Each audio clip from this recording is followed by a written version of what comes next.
Ну что стоит сказать, наш план по поднятию культурного уровня жизни с помощью спонсирования фильма «Танцы насмерть» удался.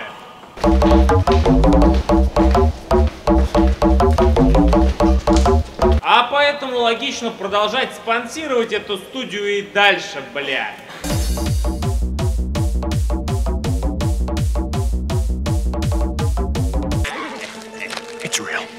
Новый проект от Министерства культуры Российской Федерации рассказывает про Майкла, афериста, который устроился работать в казино.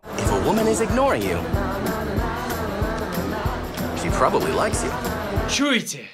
Культура, то есть culture.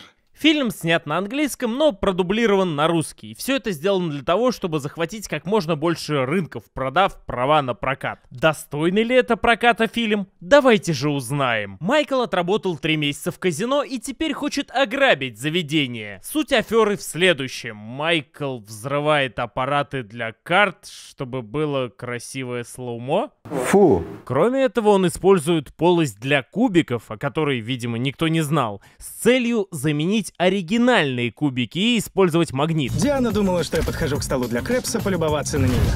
Но деньги я люблю больше. Да, Сачандра! Магниты! Вау! Майкл выигрывает капитал, с которым идет в комнату богача. Богач отрубился по причине заранее подлитого Майклом снотворного. И теперь нет сложности с тем, чтобы выкрасть карту от вип-зала и костюм богача. Но как же охрана?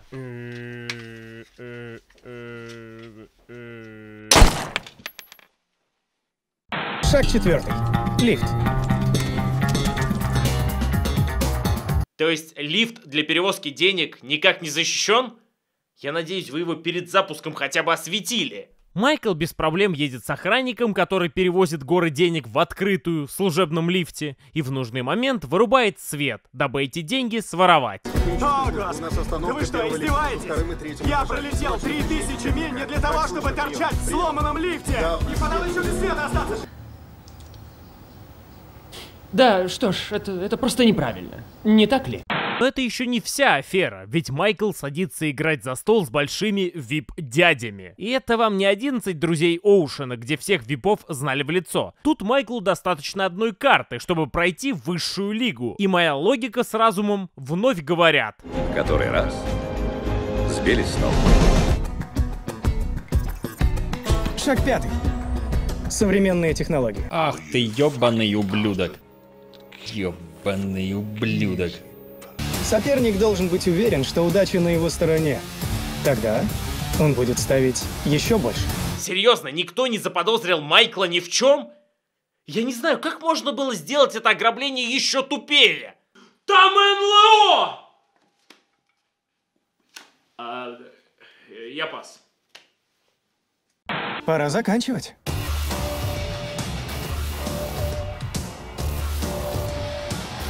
Дайте угадаю, за композицию Personal Jesus никто не заплатил правообладателю. Вам воздастся. Nobody fucks with the Jesus. Майкл обыгрывает всех, но внезапно ему сообщают, что он проиграл. Каким-то образом его оппонент визуально изменил карты в руках Майкла.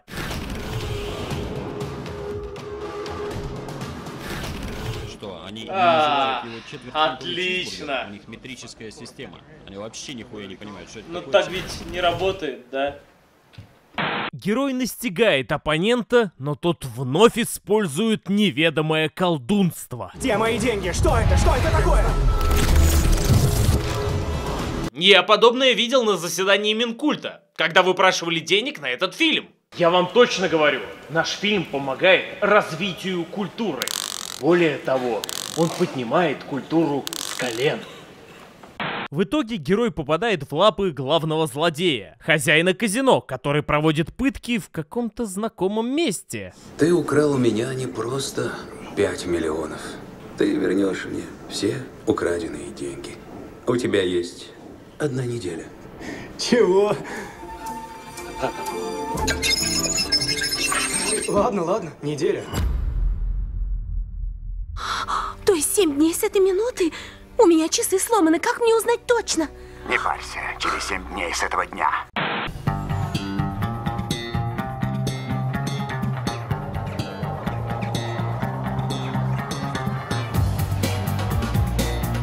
я и вернулся.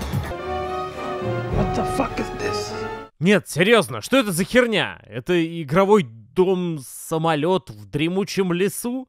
Типа медведи взбунтовались и построили в тайге свое казино с блэкджеком и медом?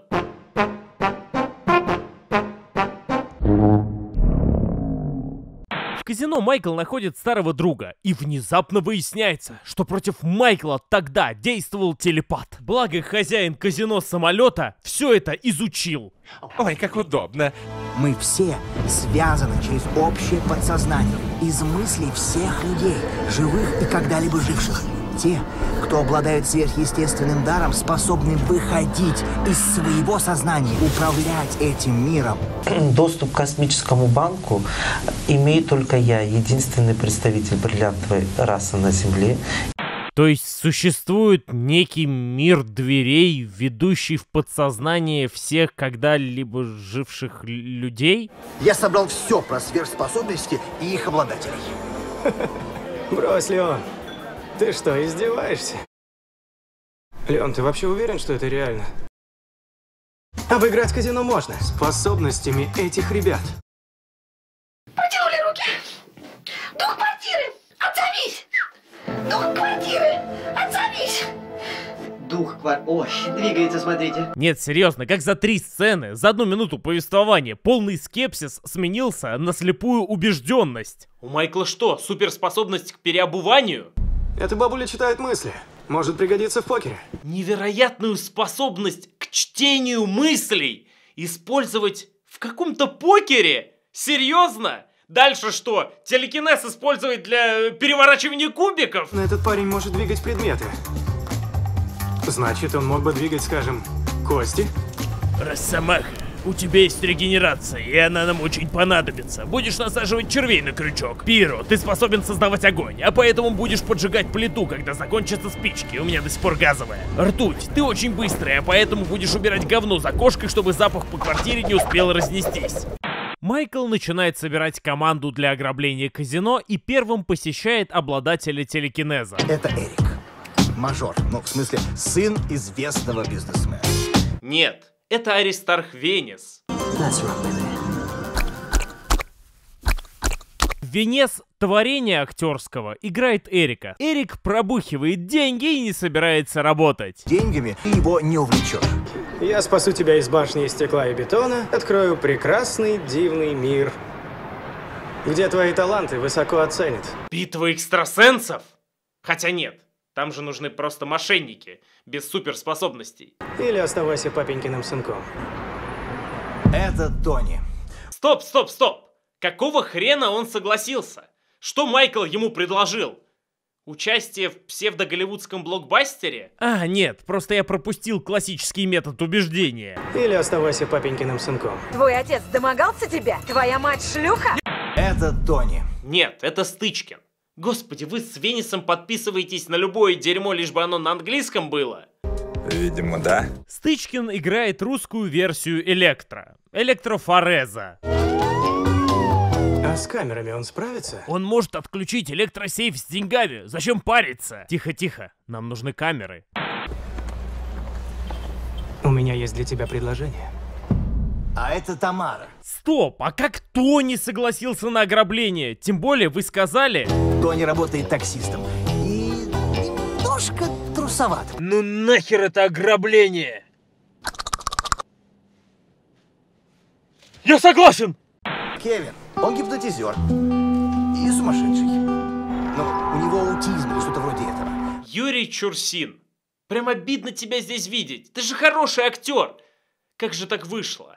Русское кино в жопе. Кевин способен внушать мысли другим людям. И об этом знают все в округе. Но почему-то только психушка использует эти способности и продает их направо и налево. Например, за деньги в очередной раз пришел алкоголик, дабы Кевин внушил ему мысль трезвости. Слышь, заканчивай бухать, а?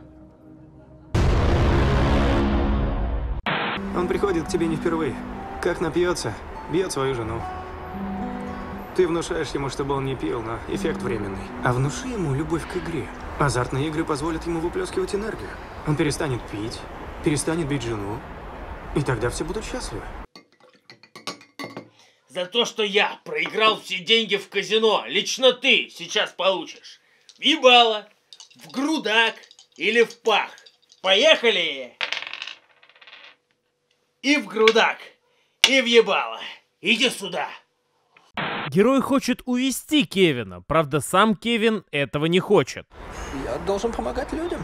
Никто не вправе держать тебя здесь. Мы с тобой объедем весь мир. Мы поможем людям играть и выигрывать.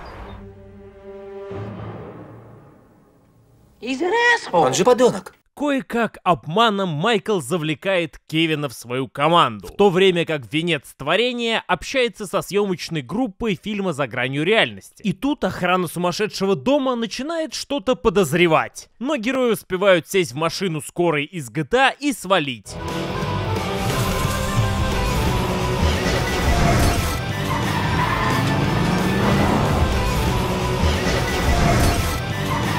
Начинается подготовка к ограблению, и зрителю показывают через визуал, как герои воздействуют своими способностями.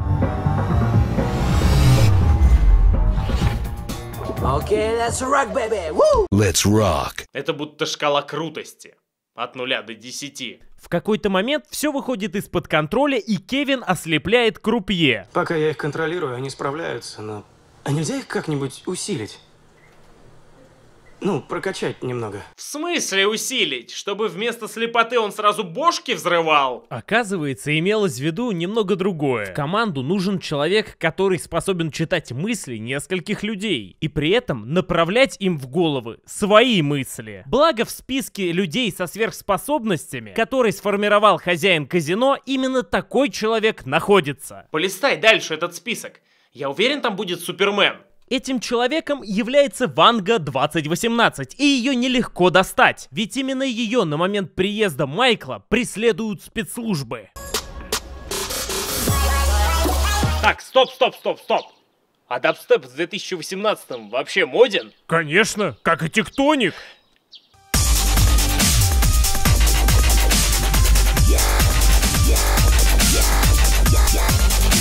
Самое удивительное, что и Ванга бегает, и спецслужбы бегают, а герой вальяжно ходит. Тем не менее, он всегда оказывается впереди.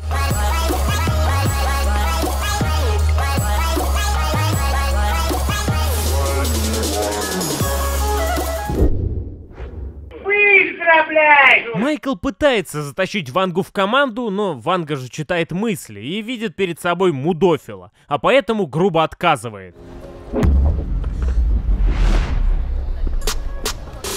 Он вообще много углов перетоптал, чтобы зловеще топнуть именно там, где Ванга.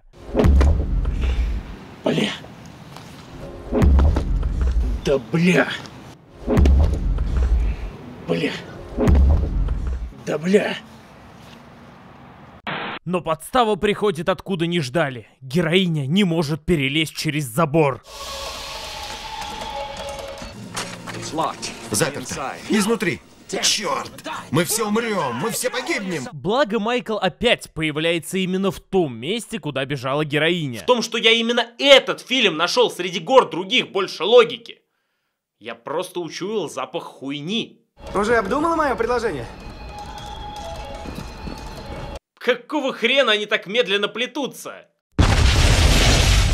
Я выгляжу пафоснее только когда хожу. Сука, как больно! Держись! Держись! Твою мать!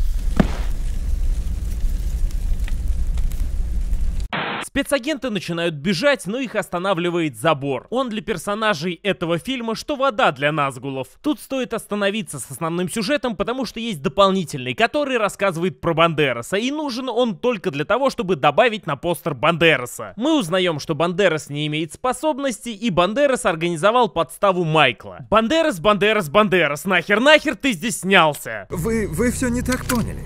Это все страшная ошибка. Тем временем герои выходят потрениться на площадь, ведь массовое скопление людей – лучшее место для демонстрации сверхспособностей. Скажи Эрику, чтобы зазвонил в колокол. Эрик, колокол. Пусть Кевин внушит людям страх. Пусть Тони устроит короткое замыкание.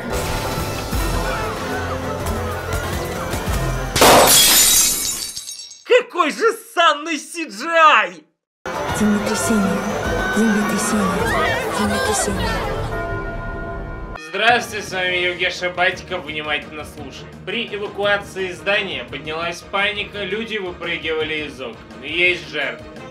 Вполне неплохо. Предлагаю за это выпить. А вы не хотите позвать выпить вот тех людей, что сидят в кафе? Я с мудаками не пью. И самое смешное, что у авторов, видимо, все бабло ушло на Бандераса, ведь они не смогли себе позволить статистов. Бородатый спецагент из предыдущей сцены появляется в фильме целых 3 раза в образе разных персонажей. Ты что, дебил? Это вообще 3 разных человека. Просто они из Black Star. И я так и не понял, что изменила Ванга. Почему на этот раз Кевин не переборщил, как тогда со слепотой? Ведь разница лишь в том, что тогда команды давали вслух, а в этот раз в мыслях. В чем разница между... Авторы. Ваш фильм говно. И... Авторы. Ваш фильм говно. Да, круто, что она читает мысли, но в команду-то ее взяли для того, чтобы она контролировала ребят. А контроль, судя по первому ограблению, есть только в начале. Тони, камера. Твою мать, теперь я не вижу, что происходит у стола. На последние деньги купили одну камеру, и ту с поворотом. Хоть бы нас не ограбили. Герои легко обманывают казино и немного расслабляются. Майкл, например, домогается до аутичной Ванги. Ты знаешь, мне кажется, мы просто созданы для того, чтобы быть вместе. Это флирт размера XXL. Эрик напивается и теряет контроль, но вот Тони, несмотря на свою трусость, начинает безудержно взламывать аппараты и, естественно, выигрывать. Тони, остановись, нас вычислят.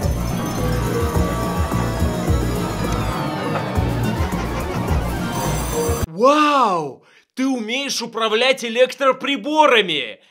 Как и 40 лет до этого. Естественно, охрана казино крутит беспредельщиков и уводит разбираться. Надо его отпустить. Майкл, это что сейчас было?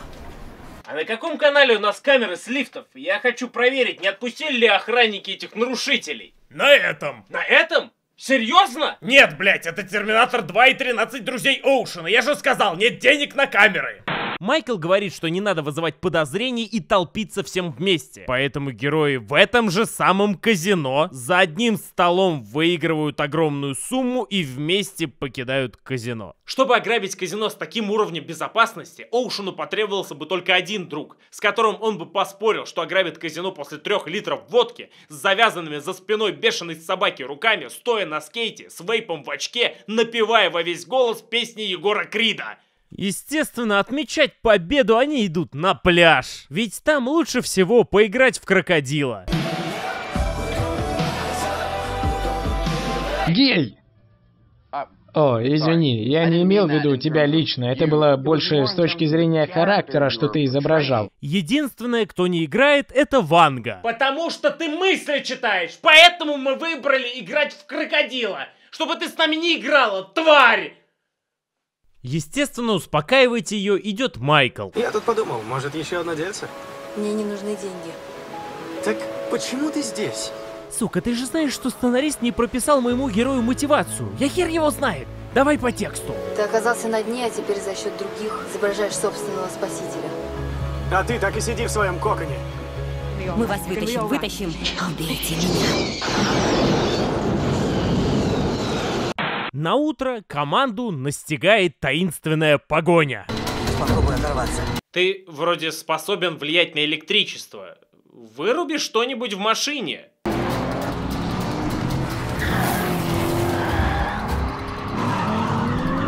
У него что, мана кончилась?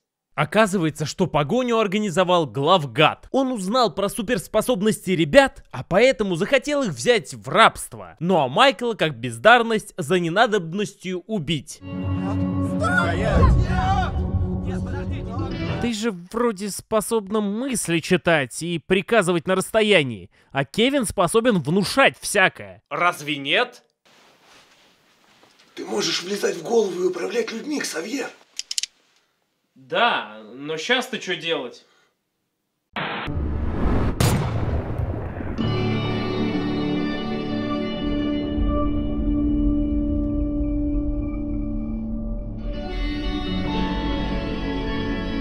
Но на самом деле героя не убили, а привезли к Бандерасу, который все это и устроил, и который оказался отцом Майкла. Такого поворота я не ожидал. Прости, мне придется говорить «Оу» до тех пор, пока я не перестану удивляться. Оказывается, 10 лет назад батя подставил сына, и они поссорились. Поэтому спустя время батя организует новые подставы сыну и долги. По мнению бати, это должно вернуть сына. Доченька, я тебя ударил утром. Прости, пожалуйста. Ха! Простила? Тем временем злодей обратил ребят в рабство. Благо приходит главный герой и спасает всех. Алло, it's me, Марио. Где Вероника? Она отказалась работать на Виктора. Она в коме, Майкл. Она ушла в мир подсознания. Лим стал ее реальностью. Естественно, Майкл решает с этим бороться. И тут же на коленке накидывает новый план по ограблению казино, а заодно и спасению Ванги. План такой. Когда придет Виктор, откажитесь на него работать. Вас запрут в комнате и оставят охранника. Этим охранником буду я. Эйнштейн, ты уже заебал. Выйди вон из аудитории. Серьезно, как он смог устроиться работать в казино, которое уже пытался ограбить? Типа его никто в лицо не запомнил? Затем по гениальному плану Майкла один из мудаков X поднимается на этаж с сейфом и гипнотизирует единственного на этаже охранника. Ты заставишь охранника у сейфа открыть тебе решетку. Это было намного легче, чем я ожидал. Слишком легко. Главгад же знает про суперспособности ребят. Серьезно, он везде оставляет по одному охраннику. Хотя ведь именно он додумался использовать телепатию, телекинез и управление электричеством для того, чтобы еще больше облапошивать пришедших в казино. И назначил, по сути, супергероев работать крупье. Он слишком туп, чтобы быть такой туповой. Видимо, он есть хитрый гений. Ну, может быть, отсутствие охранников оправдывается технической оснащенностью казино? Я заблокирую лифты, чтобы никто не смог нам помешать. Надо проверить лифты, тем более у нас есть новое средство для их проверки. Вроде ходят. Внезапно оказывается, что Кевин способен сделать из человека зомби. Он настраивает охранника на режим обороны. Так что мешало сделать подобное тогда? Он стесняется. Майкл оставляет команду разбираться с лазерными лучами, а сам идет на жилые этажи казино, где надевает пожарную маску, берет гранату и... Ух ты, а что это такое? Это вейп новой модели, что ли? Бля. Интересно, а можно снять еще тупее? Можно пройти к сейфу? Нет. Ну, пожалуйста. Нет. Пожалуйста, пожалуйста. Ну ладно. Проходите.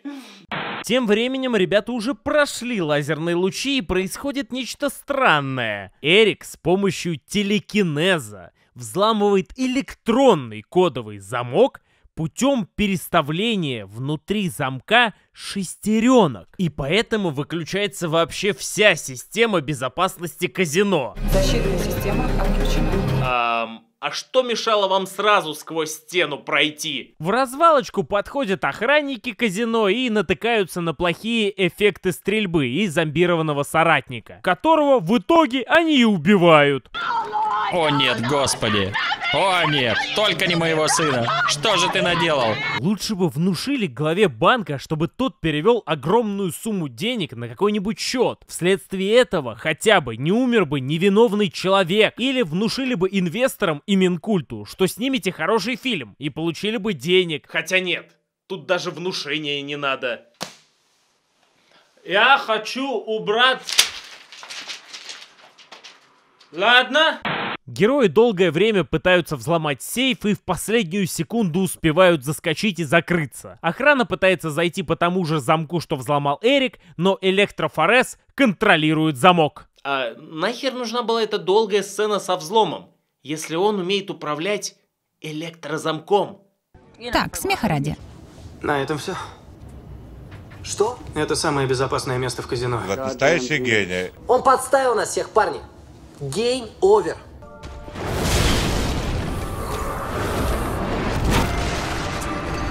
Гейм овер. У каждого же есть комната. Ты не подготовлен. Ты умрешь. Я рискну. Если они способны засылать в комнаты и они подготовлены, почему они с самого начала не заслали кого-нибудь в голову главы казино и не сделали все, что нужно? Первое правило магии – всегда будь умнее других. Первое правило российского кинодела – убеди всех вокруг, что тебе не похуй на кино. Обученные маги засылают героя в этот самый мир подсознания с дверьми. Нам нужны двери. Много дверей.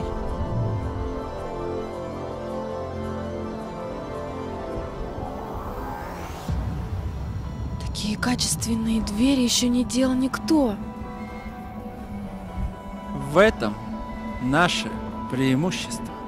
Только вот вопрос, как он в этом мире хочет найти Вангу, ведь... Пространство образов из мыслей всех людей, живых и когда-либо живших. Вероника. Где же ты?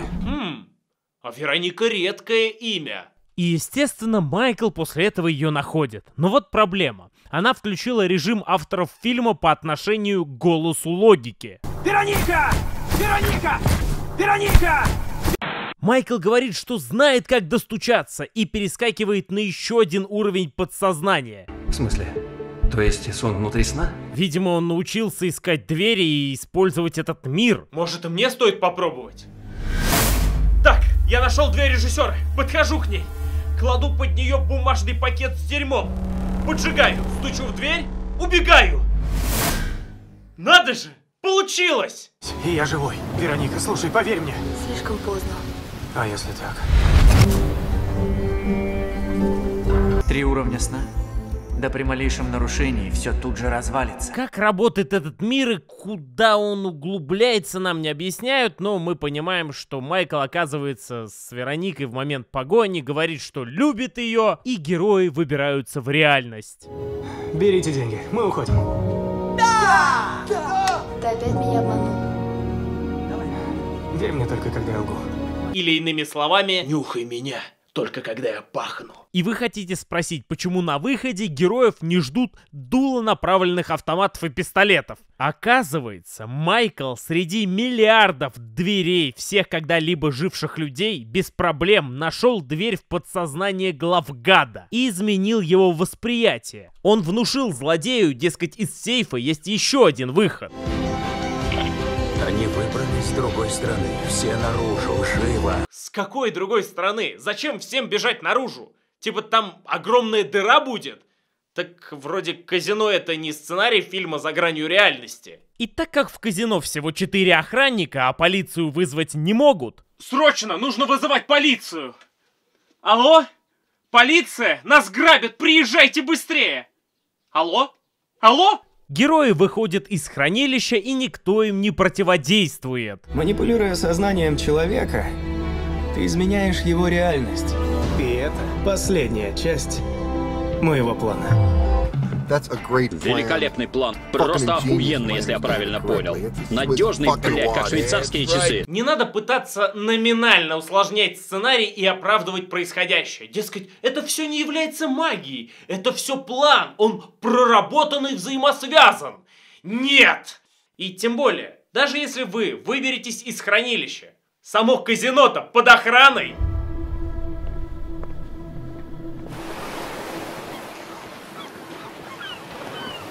Что за черт? Не знаю. Нет, серьезно, что за черт? Не знаю.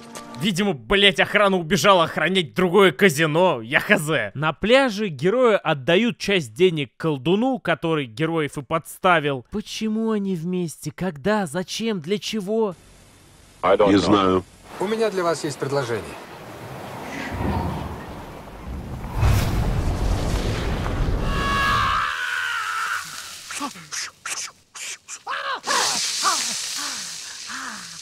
Да-да, это был задел на сиквел. Что-то на уровне Ферума из Защитников, а может быть даже и выше. Что же по итогу? За гранью реальности безумно смешной, напыщенный, пафосный сарай, который пытается выдать себя за замок. И его попытки проваливаются по всем фронтам. Актеры не играют, сценарий не работает, эффекты не вызывают удивления. И вы будете смеяться, но это не последний фильм от этой студии, который проспонсировало Министерство культуры. Серьезно, как они умудряются? Ставлю пиджак И все бюджетные деньги на развитие культуры в стране. Сдавай. Еще. Опять 3 короля. Блять. Отлично, деньги пойдут на съемки нового проекта. Сука! Всего плохого.